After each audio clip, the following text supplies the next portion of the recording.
Ma'am, I want to hijack ba? Ibung aramay tinggol sing amadi may day is now singi athoba sing da ko iwa pam ta hijack na sana kesan te bina ai pungning ya pamba phongdok sa bane hai ba pungning ya pamba phongdok sa basida ai na ngasi hai ga darwari si aramay tinggol dani amadi may day is now dani ai na hai ga da wasida may day lebiri ba fruit miyam na yaninga ga di adu puna support to mina se hai ba se hijack kai do ba ke khulai withdraw to ko doi no ha song tao to da bane Hana niya, uki ki separate administration do hana withdraw to lo number 1. Mako ki separate administration do hana withdraw to lo. Sige tiger zaman role lady ba ma'am sige came sing sana lo withdraw to lo. Mako illegal immigrant ma'am do mapam sana kara do ma India ki state ma ta thambi ko. Madu do to dana ka do bi ai khulai withdraw to ko do no ha ba sini. Ana niya ai ki ibung ara bai ting ko loi na mag niya. Thauna han bi ka no. Han ba su sunga ya roi. Amo ai na mo hai ni sina Manipur ki Home Department sing mo haizaning in the leaders sing the political leaders sing da. Ai khoi so mo anilak suna. Zarma ro ka thanga ba tiger ro ka thangari ba red zone ki khunggang me am mo no la mai sa han ya hai bi bro. Matam da koi khulai pa ba 2023 ki mi edu koi khulai pa. Ma koi ni khulai jure pride da kare pre plan to ro ka sahi mari manga mamang da to da na la ba ni khulai jo ka pa no mai to pa koi ta la ni da ko di chele a koi yum da koi tha du ga sela mi na obviously a koi yum mai ma da mai tha ni ba ta ka ne. Mai thang bata ba de madu ki koi phobia le koi prasad ne phobia nare ai koi ji phobia nare ba patri ba ai koi le ba yet oi na yet loi na bang na yet na ban rong koi sala ga ma koi ki game loi na mag le ga lambi loi na mag le ga ai koi na isa gi ngang thok chana ba gi khulai kari kra amata le na khut ji pul la ga lai wai ba sibu kana na ya do no India na di madu ya lam ba yai adu bu mai tai ai koi ni di madu ya ba ngam sini ai na thamjani ngi bo phom je kem taning de Matam ato da makoi center amadi state na matam sana defense ko hoda begin natraba sumi samde hausi na mo kai hairi ba makoi na defense to bi re hairi bara ba koi se yes na koi na defense to bi ga ba da ai koi phobia da na ri ba na ai koi gi na koi yo ba thaza ba da ai koi da hana pass priority pi ga da kari thaza ba cookie ma'am terrorist ma'am do kem lam thubai yo amna len kano tiger in jam lam thubai yo separate administration do madu an withdraw to biro ena se tham biro aduga illegally me ma'am do lemak deport to biro madu kana hana fast ka bi thaza ba pbo ba adu din na ta na is ma koi hoi ba aduna ma koi ba ba ti ma koi apa ba duna thamgi aduga ai koi dana khulai ke do withdraw to bi oi sibu ta ba ya ba wa ra ba praza moina mara maduna ai khudani lona ga haija ke ipung ipau singa ra mai te gol sing amadi mai te snow sing da masigi ba phire ba se ai koi purina ne amani pu miyam to ga ne le mi na ba do na chana ke san tu bina na chi ar ke san tu bina pam sa ye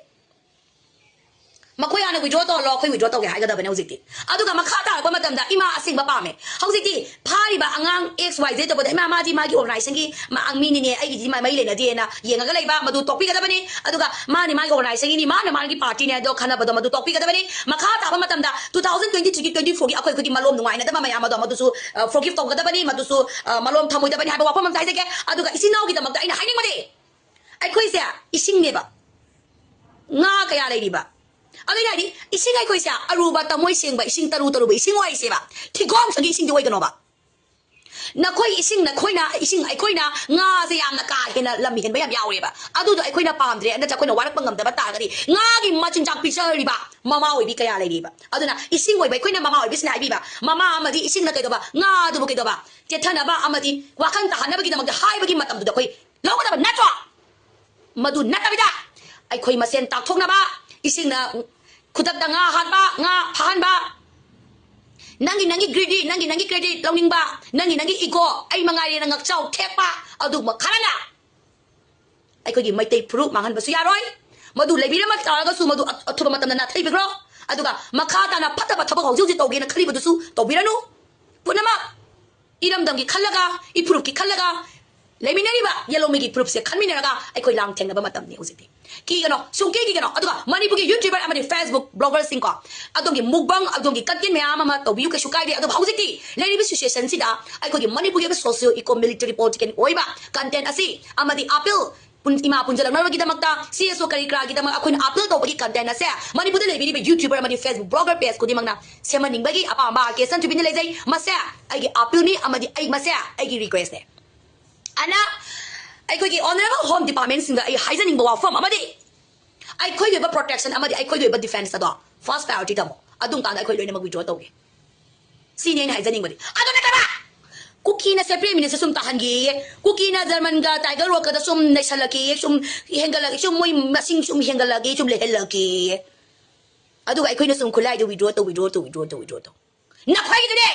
na khoi gi tori ba chatnari ba law thori ba na khoi gi notice kuti today leizari ba mai tai puro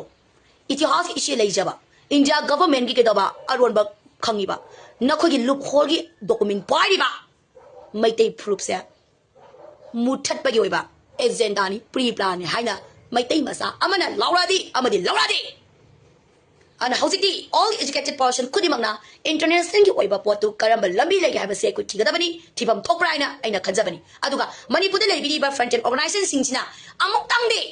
wakan tana bagi damakta amuk tangdi kha chiaga iram dami puruk tu bukone kan bada achoba thodang lobi wa haisage madu launa ba honna ba matamda manipur da ima aseng ba pa me ha bese na char ke sen tibin haisage manipur da leibi ba mama bana pa bi president secretary risk and responsibility lobang moida ba thengna ba mayong na ba ngamoida bo targadi thengna ga da ba amading mayong na ba ngam ga da ba ima sing khanbi raga thabak sinabana apabu oigani thabak ama toba matamda punamak ado konsan na bagi tamakta thohaningdy apama su leijai ba sai thamsage aduga makha ta ba da aina aramai tengwon gi ibung ipawsing da haijari bese kibi ga no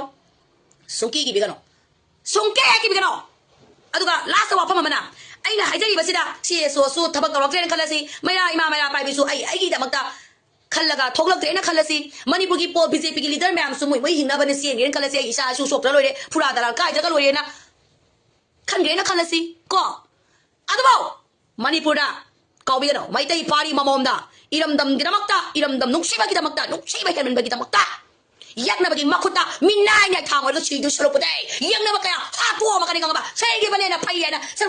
chama kaya man lai hai basa masi ko bigano matam da nangi nacha pari kaya kaya ikang tan ne manipur da siang ni matam da na koi siang gi bia na koi na pun si do thawai do hingi badi ai ba ba na koi wakan ta pa matam da di ai koi na ngasing ngang zari ba te ai khati ba imaron sia kana gi mafam da khatlu ga de no khatfam dai roi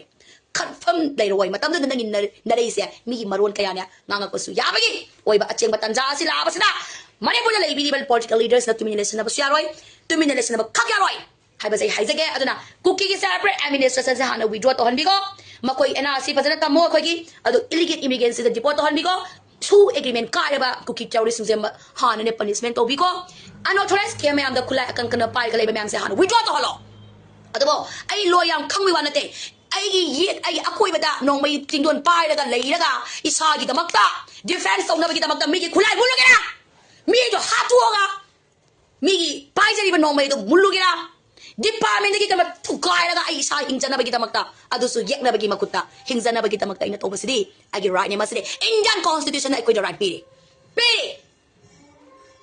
malamdi 2023 gi me du da makoi na nomai pai laga talak khiba gi adu ba China cha theng Manipur gi praja amata koktre malam aduna makoi gi yekna ban akoi ban leiba makai ai koi tumba ya de ai koi kari torok aduna ha ba su akoi khangba ngam na tabani na ai khoi gi di pugera lakera isa hingzana bagi damakta di ai koi di thengnar gani ai ba se laifam thokani maram de masi kanan ohele gimno na khoi na center amadi stand force na matam chana defense ko hota bagi damakta ohela kone na khoi na maram oiraga na khoi na main cause oiraga ai khoi intention sorry ba ai khoi na phobia na hali bagi na khoi kari na lai te hai gani na khoi na lai ba ngatani adu dane na khoi na defense hosi togi hai ba natra na khoi na hosi defense togi hai ba ne ba yes to number 1 na khoi phobia ko hanna bagi damakta lai ba yakna ba sinjana withdraw to holo adung kanda ai koi kitang relax or payege thaga sari maya sungki eki bigano maya